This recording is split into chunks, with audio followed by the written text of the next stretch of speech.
Hello, this is Joel Whitney with the Syracuse University College of Law, and I'd like to welcome you to this edition of the New York State Science and Technology Law Center webcast. Today's webcast is hosted by Shubha Ghosh, the Crandall Melvin Professor of Law and Director of the Intellectual Property Commercialization Program. Shubha? Thank you, Joel. Welcome, everybody. It's my pleasure to introduce Professor Rafal Sikorski, who's at the Faculty of Law Administration at the Adam Mickiewicz University. He'll be speaking today on patent law injunctions between flexibility and automatism. For those who are tuning in to the webinar live, please send your questions through chat, and I'll keep my eyes open for them.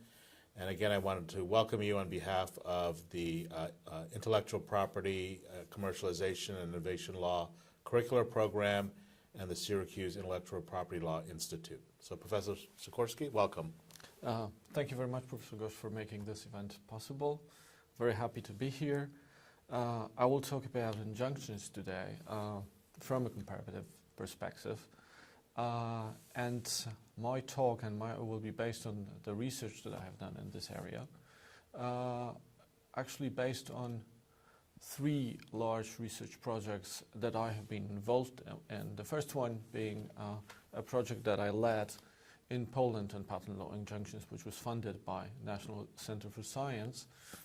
And you can see the participants here, and a book that will be coming soon, still this year, in about a month or a month and a half. I was also involved in a project on patent remedies for complex products. We also had a chapter on injunctions. The text is already available on SSRN. You can already reach that, and will be available in a book again shortly, early next year. And finally, I was also involved in a project at Tilburg University, led by Professor Contreras and Martin Husovec, and some of the results that I'll be talking about were also discussed at the meetings at that very project. So far, so much for the acknowledgements. As to the content, I divided my presentation into basically 5 parts. The first one will be on the nature of the patent right and the role that the injunctive relief plays for the patentees. Second issue is the eBay. To the American audience is certainly familiar with it, an important case 12 years ago, but one that has consequences globally and that resulted in a lot of research, particularly in Europe. And I will explain why this has really been an important judgment for not only the US, but also for other countries. Therefore, I will talk about the consequences globally of that Supreme Court decision. Then I will talk about problematic cases for injunctive relief. This is the cases where we think injunctive relief should not always be possible. The cases are those relating to standard essential patents, non-practicing entities, in particular patent assertion entities, the case of complex products, as well as cases where the public interest speaks against granting injunctive relief.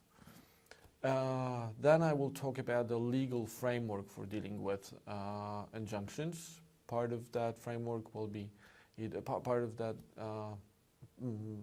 will be a discussion of the international framework, namely the TRIPS agreement. This is the basis, the international basis for our IP regulations. Then I will talk about where we stand in the European Union. Some of the discussion will be on proportionality and EU competition law.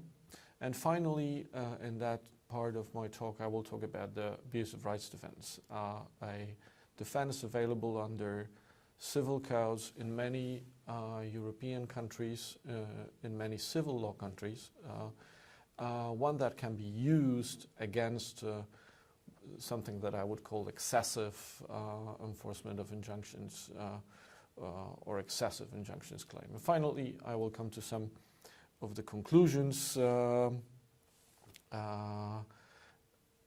that is that is basically the structure for today's talk.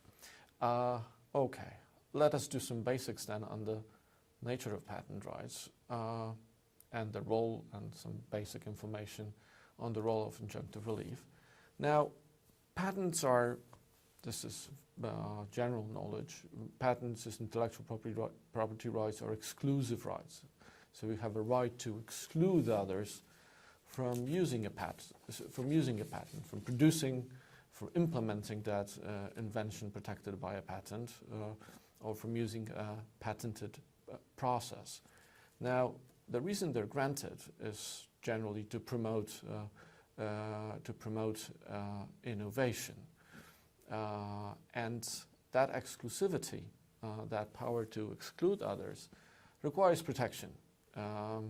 Needs to be protected somehow. This is where the remedies come in, and this is where injunctions come in, because injunctions are an excellent tool to protect that patent exclusivity for the patentee. So, injunctions are generally granted in case of infringement, and the court establishes that a patent is valid and that it was infringed. An injunction usually will be issued. Generally, when you look at various jurisdictions, you will see that there are no other requirements needed.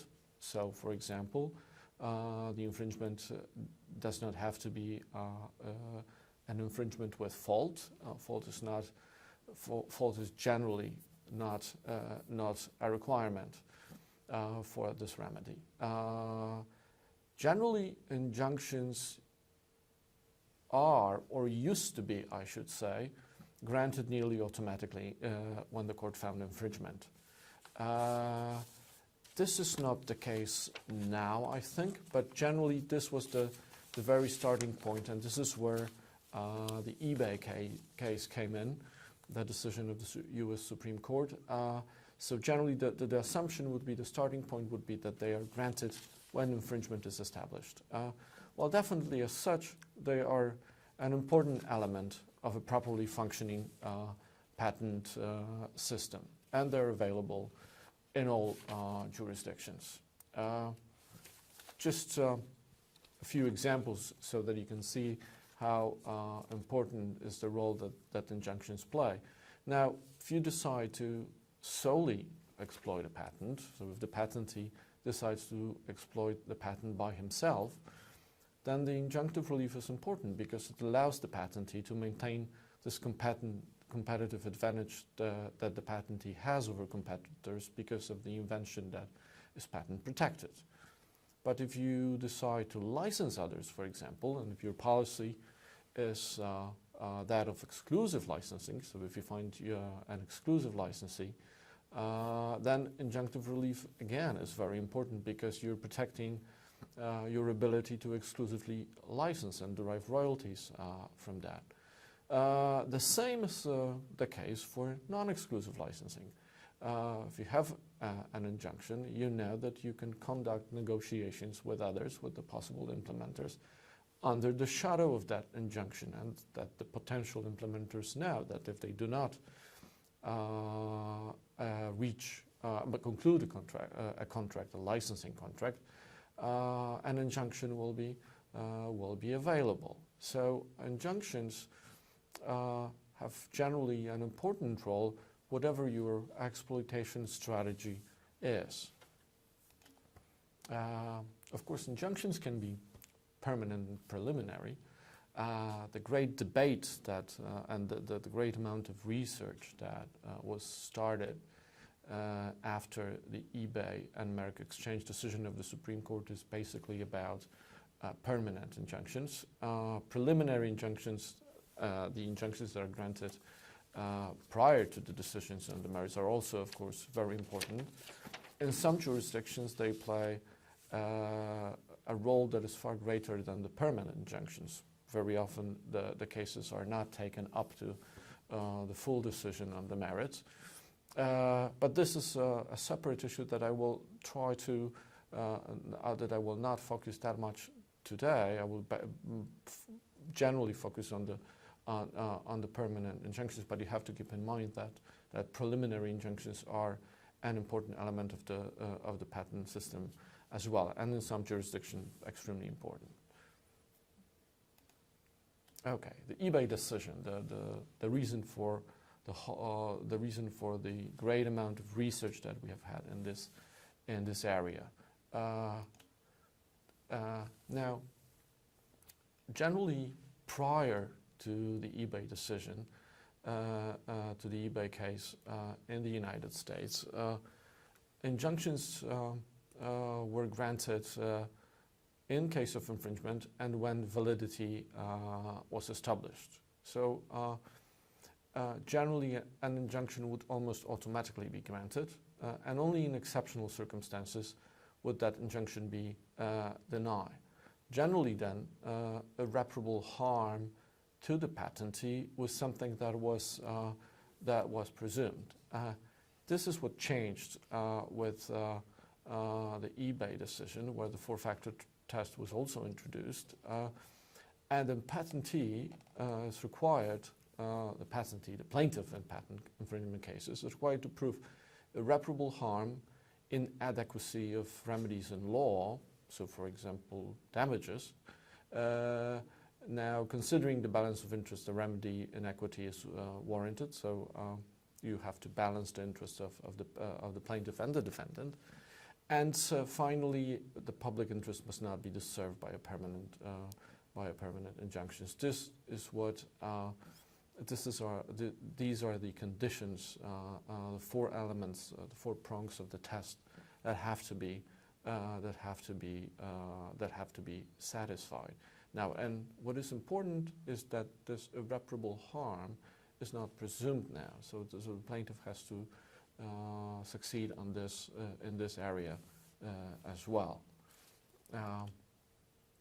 A few excerpts from the decision of the Supreme Court are worth looking at greater detail, because I think Justice Kennedy, who wrote this opinion, has made some very important points that are still valid today and that we're talking about today in the realm of patent litigation. So I have just few excerpts from his opinion that I found particularly inspiring for the discussion. First of all, Justice Kennedy stated that we have an industry that has developed that uses patents not as a basis for producing and selling goods, but instead primarily for obtaining licensing fees. This is where the non-practicing entities, patent assertion entities, privateers, or the trolls as we call them sometimes, this is where they come. So this is the way of using patents today, not to implement them and produce goods implementing those patent-protected inventions, but to use them in very strategic ways, very often to obtain exorbitant fees. This is the second excerpt where Justice Kennedy states that they can be employed as a bargaining tool to charge exorbitant fees to companies that seek to buy licenses to practice the patents. This is a lot of litigation that you will see in the patent world today is about non-practicing entities, patent assertion entities, trying to extract excessively high royalties from those who implement them. Now, the third comment, which is on so-called complex products, is a comment where Justice Kennedy says that talks about patented inventions that are just very small, that protect a very small component of the product. Now, if you think about the products today, they implement numerous technologies, and those technologies are protected by numerous patents, very often hundreds or thousands of patents, as is the case with the telecommunications standards. So if there is a patent that protects just a small part of the technology implemented, the patentee may try to use that in order to extract royalties that would exceed the value of a patent, because an injunction, for example, could result in the need to redesign, which might be very costly. So complex products is another point that was made by Justice Kennedy, in his opinion. Now, the fourth excerpt that I wanted to underline is where Justice Kennedy talks about vagueness and suspect validity of the patents today. This is very often a problem with, in many cases of patent litigation. And finally, Justice Kennedy talks about equitable discretion over injunctions. This is something very common to common law jurisdictions because injunctions stem from equity. They derive from equity. This discretion may be used in order to deny injunctive relief in certain cases where the court finds injunctive relief unjustified or as leading to putting tremendous, too great a burden on the defendant. But this equitable discretion is something that is not familiar to civil law lawyers, for example. So to the lawyers in countries where I come from, to countries in the European Union. This discretion is something that we're not familiar with, or we're not familiar with, and this is something that we try to achieve through various other means that I will try to talk about shortly. So the eBay approach, with its inherent discretion available to the courts, allows to deal with a lot of problems that we have on various markets, particularly on the ICT market. Therefore, the eBay approach allows to deal with standard essential patent and access to standard technologies. It allows to deal with non-practicing entities. It allows to deal with complex products, and also allows to deny an injunction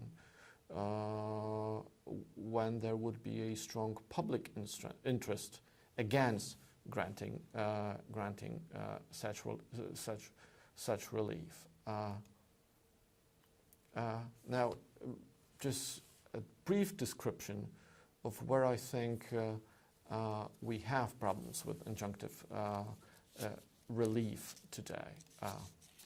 So first of all, these are the cases of SEPs, non-practicing entities, patent insertion entities, the complex products, as I've said, and the public interest. And a few remarks on each of these problematic cases. Before I go into this, the problem that we face is that injunctions might be, or very often are, a tool that is used by the patentee to protect his exclusivity. There is nothing wrong with that. Injunctions are often used to protect the licensing strategy applied by the patentee. Again, there is nothing wrong with this. That's absolutely in line with the purpose behind patent law. But the problem is that injunctions have become a tool to extract excessively high royalties. And when implementers are faced with injunctions and tremendous losses, possible losses resulting from the cost that they have incurred in implementing a given technology, they very often will be willing to pay royalties that exceed the value of the patent technologies. This is the problem that we often refer to as the hold-up problem. So generally though injunctions are a vital and an important element of the patent system, they can also be used in an excessive manner. That what brings me to the conclusion that this more flexible approach to injunctive relief, one that would deal with such cases, one that would provide us with means of controlling such abusive uses, is very important. So injunctions, I think, should be denied when they would allow for excessive protection, or where they would allow for excessive royalties for the patentee. In such cases, they should be denied, and other remedies could be sufficient to achieve the goals of the patent system. So, for example, damages would be sufficient, and the goals of the patent system would not be compromised.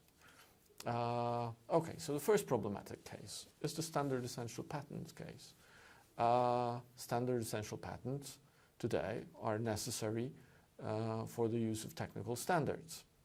They protect parts of the standard. If you think about it, holders of such patents, in fact, hold the keys to the various markets. You cannot be present on various markets, for example, telecommunications, if you have no access to patents that are standard essential, that are necessary to practice a given standard. As you know, SEP holders often make commitments to license and friend terms, and because of their patents being accepted as part of the standard, they have vast markets for the commercialization of their patents. So in such cases, denying access to standard essential patents would definitely harm competition.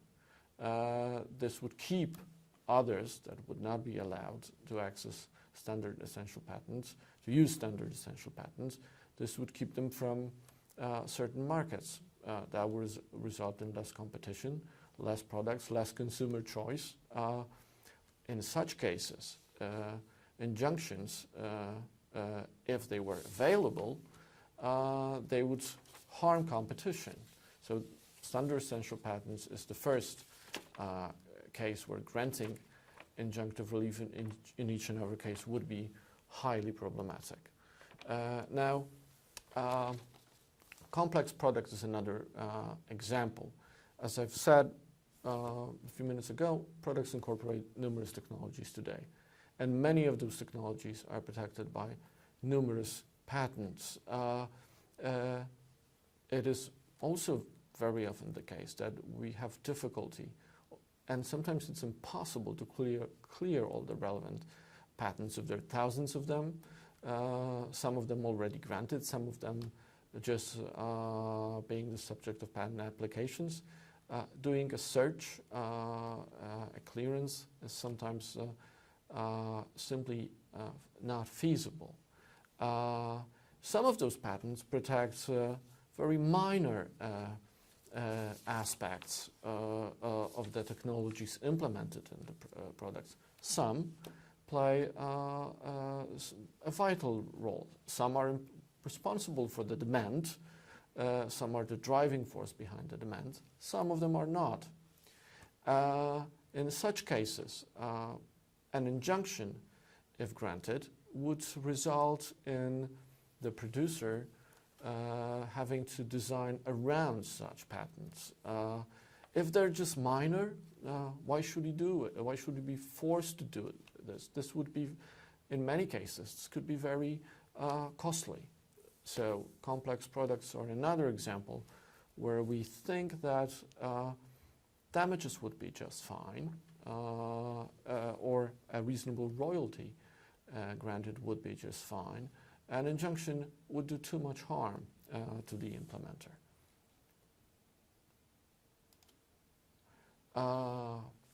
Patent assertion entities and non-practicing entities, this is the third category.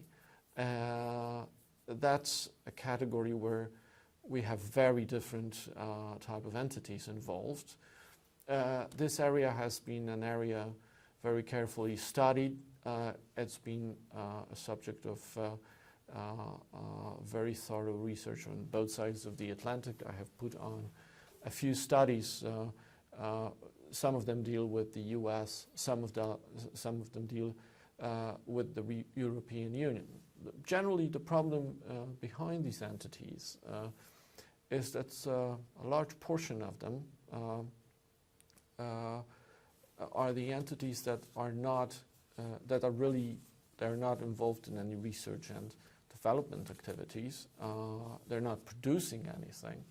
They're not implementing. They're not using their patents to provide services or to produce products. They're in the business of going after businesses that implement those patents. Now, injunctions for NPEs might be a tool used to extract excessively high royalties. This is often the practice of those entities. They're not worried that they will be countersued because they're not producing anything. So they can just litigate in order to get the most out of the patent portfolios that they have collected on the market. And now the question comes whether injunctive relief should be available here. If they're willing to license anybody, if they're licensing and derive their profit from licensing, an injunction very often should not be available in such cases. So this is another category where we think that injunctions should not always be available, though I must say that this is the picture is not that simple. It's not black and white. We do have some of the non-practicing entities that are involved in research and development. You could say universities or research institutions might be an example. But having said that, still many of the non-practicing entities, patent insertion entities on the market are the ones that are just involved in litigation. In such cases, we think that an injunction should not always be available and might be even dangerous to competition. And the public interest. There are numerous cases where an injunction, if granted, would be against the public interest. This comes up in various jurisdictions. For example, there are examples of public interest raised in Chinese courts. Industrial policy, environmental policy are the public interest raised in order to deny injunctive relief and leave the patentee with reasonable royalties. So Chinese law provides for a number of cases where this public interest defense was raised in infringement proceedings. Other types of public interest were also raised. For example, Z4 Technologies against Microsoft is where security of the users of the Microsoft Windows operating system was at stake. Microsoft raised that defense. The court denied injunctive relief. Public health issues came up in Edwards Life Sciences, a recent case law from the English courts, where the patent was on the heart valve used in treating patients. An immediate injunction would be a hazard to the health of the patients. Therefore, the court decided to deny injunctive relief, or rather tailor injunctive relief, and suspend it for a given period, a certain period of time, in order to get ready and prepare for the use of another product, so that both the doctors and the market could adjust to a new situation. Sometimes, and the third example is an Indian case, granting injunctive relief would result in closing of a factory and lead to the workers being fired, unemployment. This is something we want to avoid. Again, tailoring of injunctive relief would be better than granting an injunction with immediate effect. So these are the examples where public interest comes into play, and it is very often, maybe not very often, but this is the possibility where we see that, there are strong public interest. There's a strong public interest that is greater than the interest in protecting a strong patent system, and which speaks against granting injunctive relief. Now, as we see, these are examples, well, multiple examples, where injunctions should not always be available. The problem is how we deal with that in the legal framework that we have. Again, this is something that is easier for common law lawyers, or easier for U.S. lawyers, where injunctions have these equitable routes. But for lawyers in other jurisdictions, this is something that we had to think about more thoroughly, because certainly there is a need to deal with such cases. So a few remarks on the legal framework and the various legal tools that we might have to make injunctive relief in patent law a bit more flexible.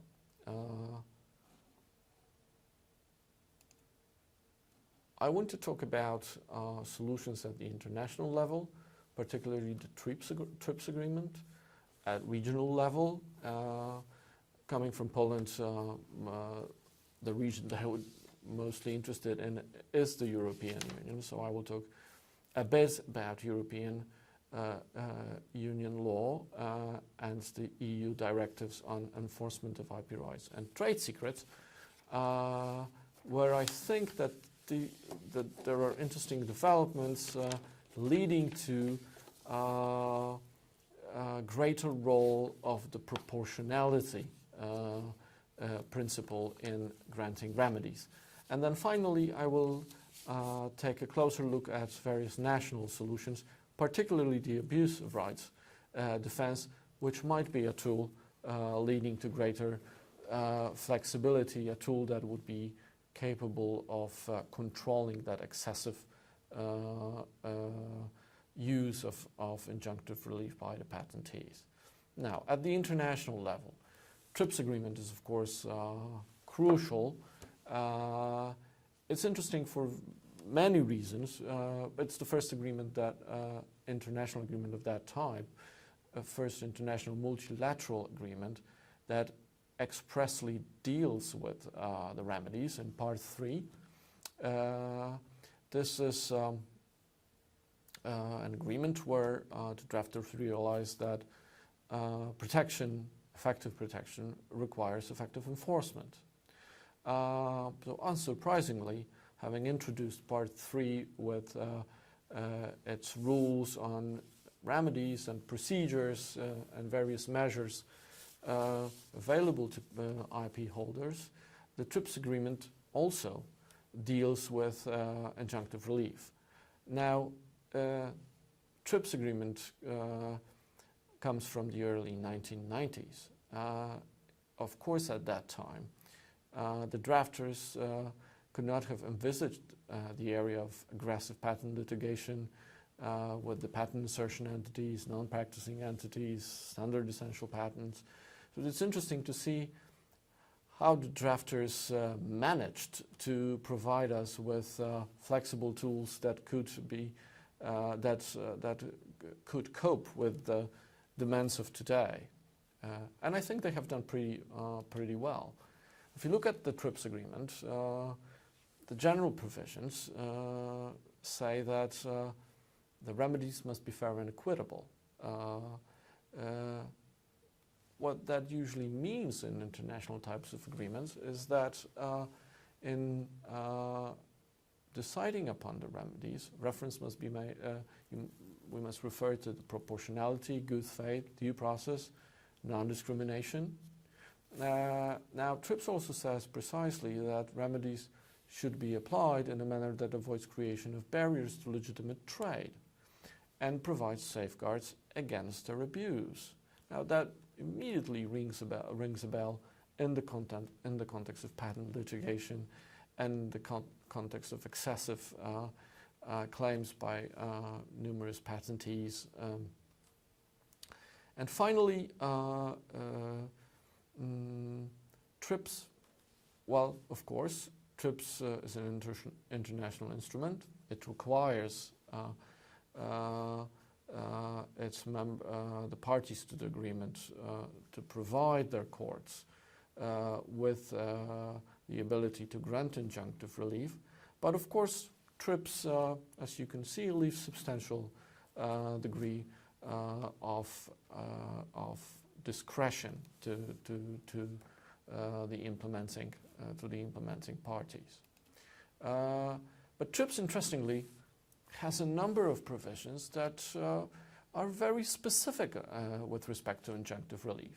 So, for example, Article 44 states that members are not required to grant an injunction against those who order or require a protected subject matter prior to knowing or having reasonable grounds to know that dealing with such subject matter entail infringement.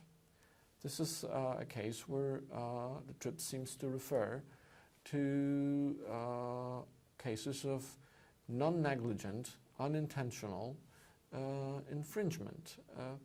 That is something that immediately rings a bell to a European lawyer, as we will see in a moment. But this is something you might think that this is an extremely useful provision, taking into account the fact that the products that are being produced today are made of numerous components coming from numerous parties, the ability to numerous suppliers, the ability to clear all the patent rights is very often it's just simply impossible. So this unintentional, non-negligent infringement is something that very often happens within the patent world today. Additionally, the TRIPS also states that an injunction may be denied when granting it would be inconsistent with member states' laws, only when a declaratory judgment and adequate compensation are available. So, where, for example, a court would grant royalties. That again leaves some room for the for the contracting parties to the TRIPS agreement. And finally, the TRIPS also recognizes that when the exercise of intellectual property rights has adverse impact on competition, as is the case with injunctions, either as a result of licensing practices or unilateral actions, immediately a European lawyer would think of abuse of dominance under Article 102 of the Treaty on Functioning of the European Union, and intrusion via competition antitrust regulations is possible when consistent with the TRIPS agreement. Now, that is very important in Europe, where competition law defense is the key defense that we apply in, for example, standard essential patent cases. Now, the regional level. So the conclusion from, let's just go back to the TRIPS, is that TRIPS does leave a lot of room for discretion, and it seems that denying injunctive relief in certain cases would be perfectly consistent with the obligations arising under TRIPS. Regional level, European Union law. As I have said, in the European Union, we have began to think, if you think, well, let's go a step back. If you think about the European Union, you must immediately recognize that some of the members, like the UK, like England, are common law jurisdictions. So this is where a discretionary power of the court in granting injunctions has always been there. This would not be a problem. But in other countries, the civil law countries, take Germany for example, France, Belgium, the Netherlands, or Poland, where I come from, this would certainly not be that obvious. So what I would like to do now is to see how the European law, how the EU law, what the EU law says about what the EU law says about injunctive relief and the possibility to apply it in a more flexible manner. First of all, I'd like to talk about the Enforcement Directive. It's the most important piece of legislation in the area of intellectual property enforcement, including patents. I would also like to talk a bit about a more recent directive on trade secrets. Though it's limited to trade secrets, I think it has very interesting provisions on proportionality and on the way that and on the factors that should be used when applying proportionality. Then I would like to talk about Article 102, which prohibits abuse of dominant position, an extremely important provision in the context of standard essential patent litigation, one that is extremely often used by the German courts, particularly by the Düsseldorf court, where a lot of that standard essential patent litigation is located. So a very important provision. And then a bit on the Charter of Fundamental Rights, where we have a clash between the right to property, which includes, which also covers intellectual property, and the right to conduct business. These provisions are located close to one another, and these provisions on the fundamental rights have also been raised by the parties in the context of standard essential patent litigations. You will find considerations of the fundamental rights in European Commission decisions on Samsung, for example, or Motorola. You will also find these considerations in the Court of Justice decisions, many of them on copyright, but also ZT Huawei decision on standard essential patents. So this is also these are also the considerations that we take into account, and fundamental rights do play a role here as well. Okay. As for the directive on IP enforcement, now it's basically has general provisions and then specific provisions and particular remedies. But the general provisions that you have on the slide right now are quite important, and some of the language used here is very similar to the language used in the TRIPS agreement. However, the language used here has very specific, is used in the context of a directive that the member states have to apply, and that the courts of the member states very often refer to when interpreting legislation that implements the directives.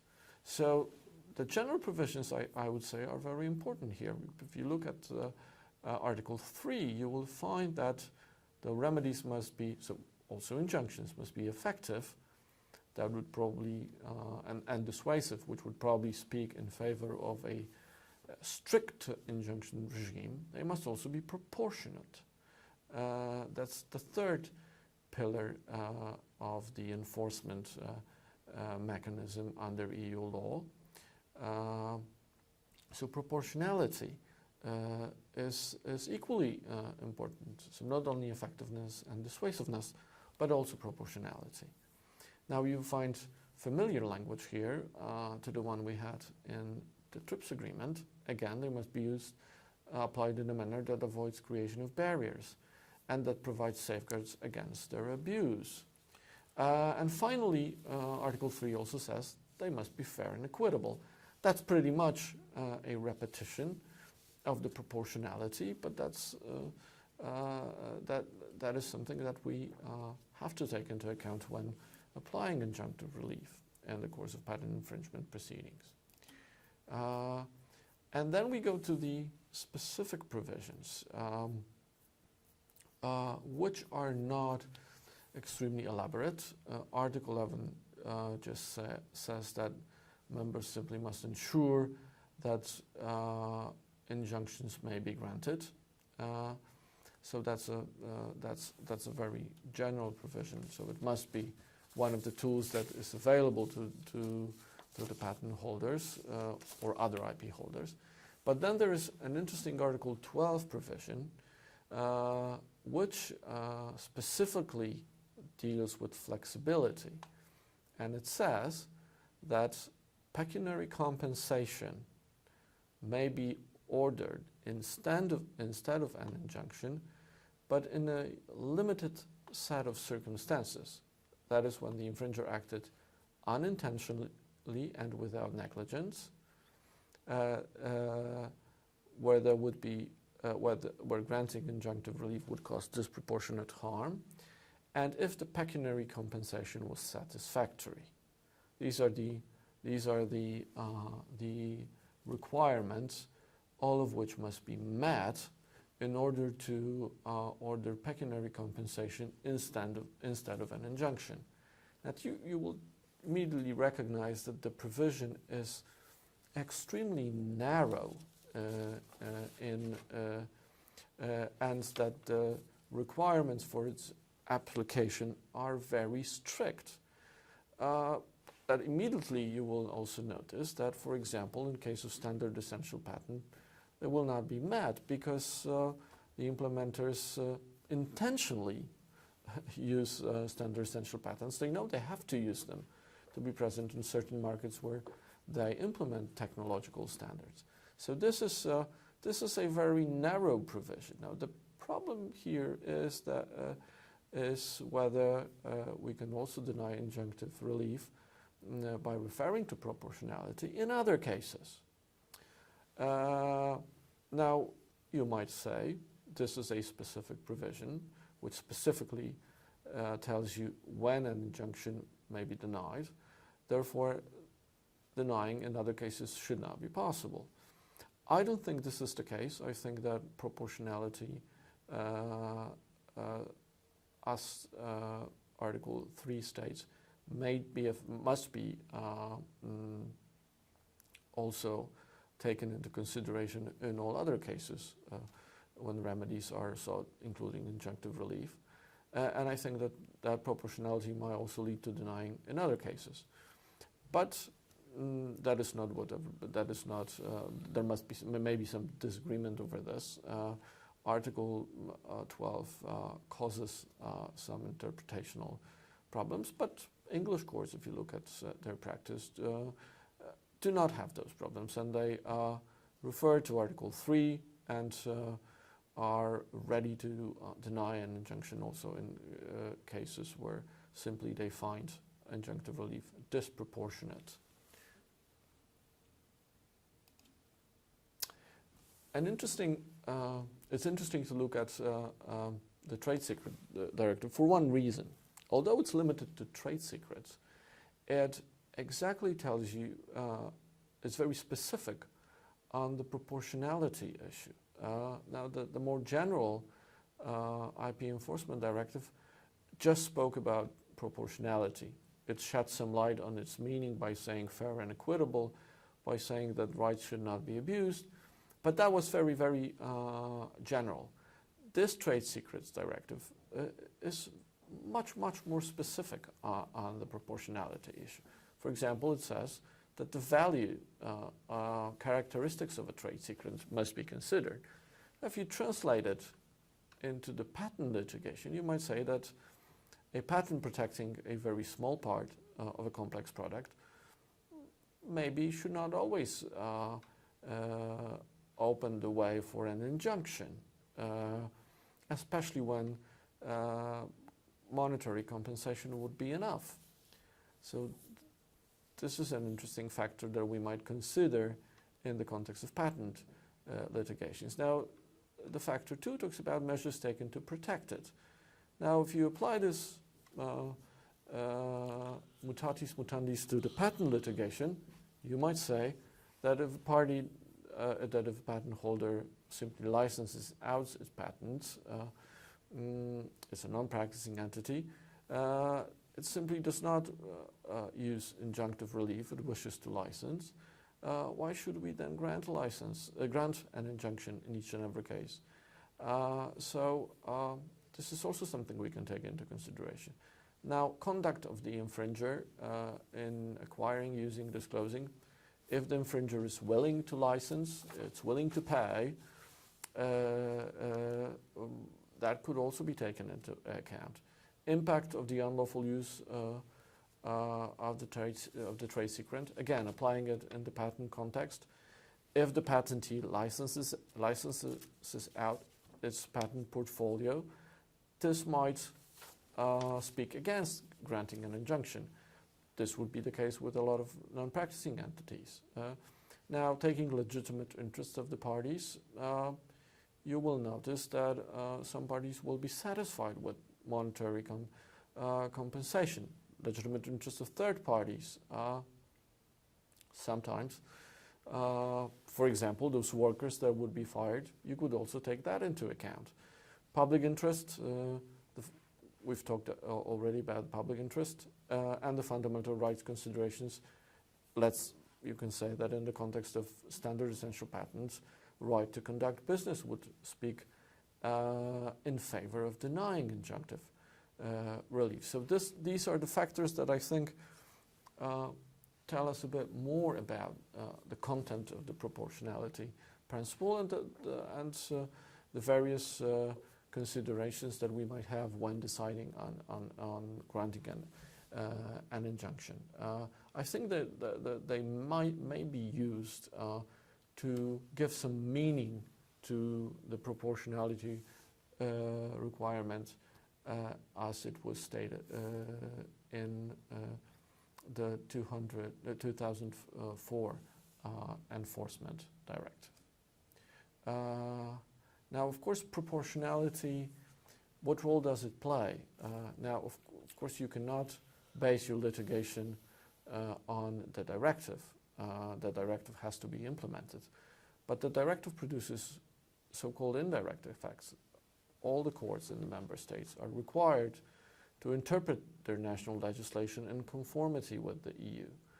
So if they have means of being a bit more flexible, they should also refer to that proportionality that is available, that is part of the EU law, part of the general provisions of the enforcement directive. So in borderline cases, proportionality might speak in favor or against granting an injunction. And this is a consideration that the courts in the member states must have in mind. Competition law is an important source for flexibility of injunctive relief. Most of the case law in the European Union runs through the gates of competition law. This is particularly the case with standard essential patents. I've already mentioned that. Access to standard essential patents is essential for the competition on a lot of. It's essential for the presence on certain markets where technologies, standard technologies, are used. So competition law is very often a defense against the patentee, the holder of standard essential patent, seeking an injunction in the European Union. But that is also the case in Asia. South Korea, China, parties often base their defense on competition law. The most famous case that we have in the European Union is the Huawei ZTE litigation. This came to the Court of Justice of the European Union from the German courts. Now the context was it's a big dispute between two Chinese companies, Huawei and ZTE. Huawei made a friend commitment to a standard-setting organization, ATSI, European Telecommunications Standards Institute. The patent was a standard essential patent reading on the LTE standard. And the parties were negotiating for the license, but could not reach an agreement. Therefore, Huawei sued ZTE in the German courts, and the German courts were willing to clarify how the parties should behave in such negotiations. Therefore, it asked the court a number of questions that would clarify the procedural negotiation framework for the license of standard essential patents. And this is basically what the case was about. The court answered the questions coming from the from the German court in Düsseldorf, and it provided us with a framework that helps to assess the willingness of the SEP implementer to conclude a license. So the court clarified that in order to avoid liability for abuse of dominance, the SEP holder, before it starts litigation against the implementer, must first notify the implementer that the use of a standard essential patent constitutes infringement. So there must be a notification from the SEP holder. Then it must provide a licensing offer containing all relevant provisions of the license. This is the responsibility. This is the responsibility of the SEP holder. Then the implementer, if he considers an offer not to be frank, not to be fair, made on fair, reasonable, non-discriminatory terms, must come up with a counteroffer. And when the agreement is not reached, the implementer must provide security and render accounts, may use the patent before the parties reach agreement, but must provide security and render accounts. Of course, the Court of Justice also says that the parties must act promptly respond to each other's proposals, and must negotiate in good faith.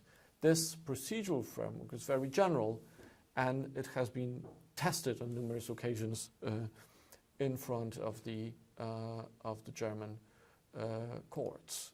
Now, of course, the case has left a number of issues still open. The court did not clarify what exactly is fair and reasonable. So this is something that is still left. We also have some questions remaining on what precisely the non-discrimination test means, but the framework is there, and the court has been very specific as to how the parties should behave, particularly how the SEP holder should behave, in order to avoid abuse of dominant claims from the SEP implementers. I would probably move to the abuse of rights doctrine now, because this is a doctrine that we have in in many European countries. It started in France and Germany in the 19th century as a means of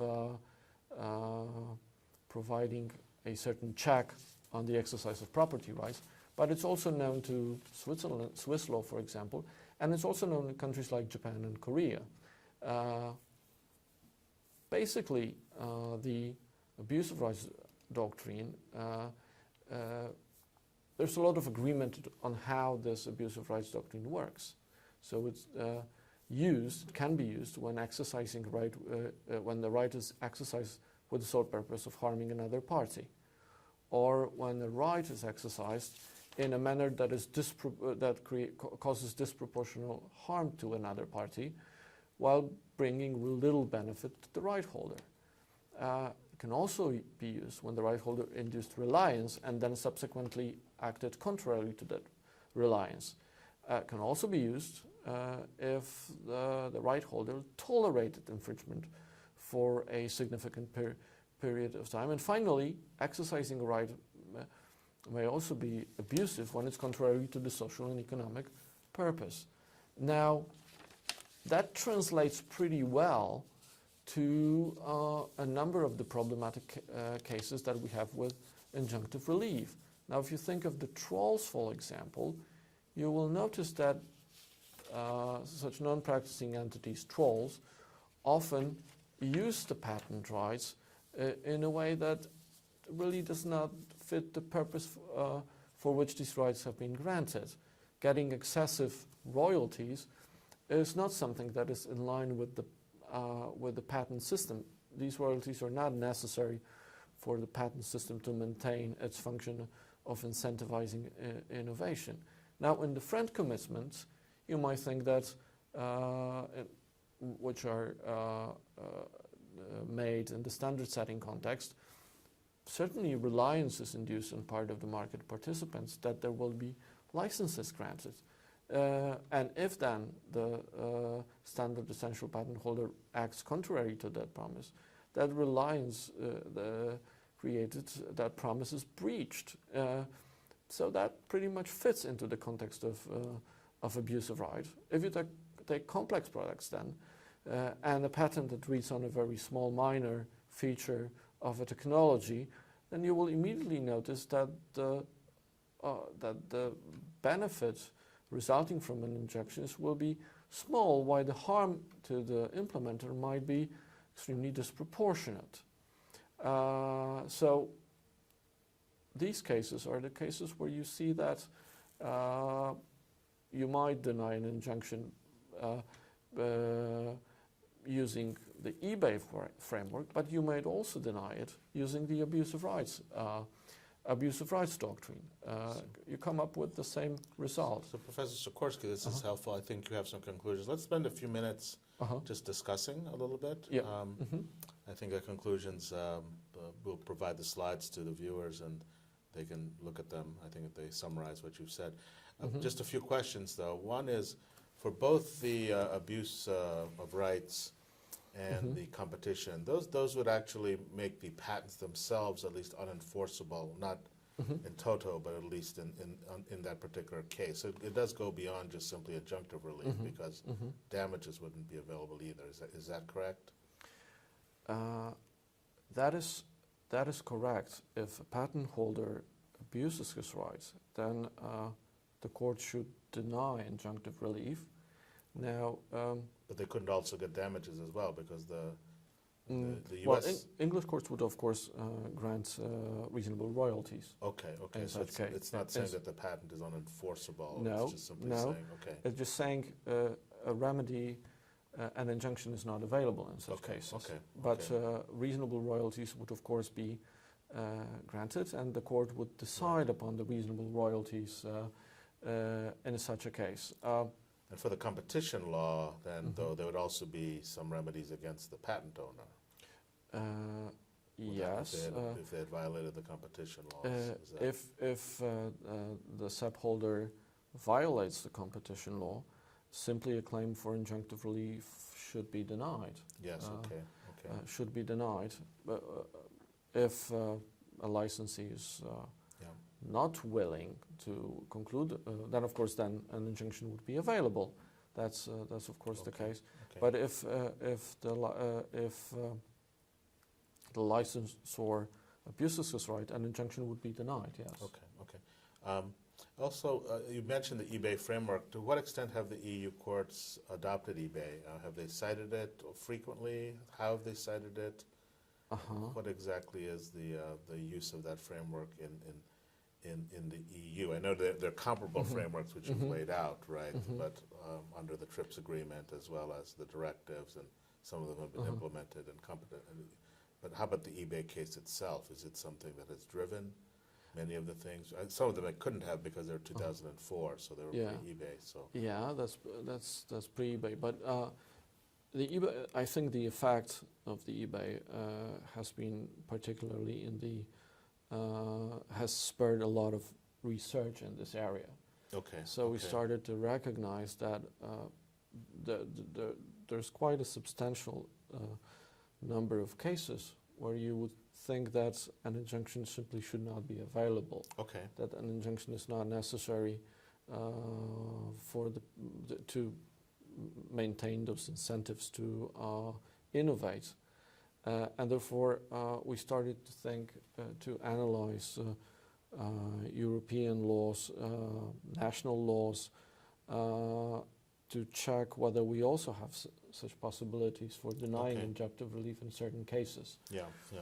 So before that, for example, if you would look to what was written in Germany or Poland, for example, as well, you would recognize that that injunctions would generally be, there would be an assumption that if you have an infringement, you may be granted an injunction. Yeah.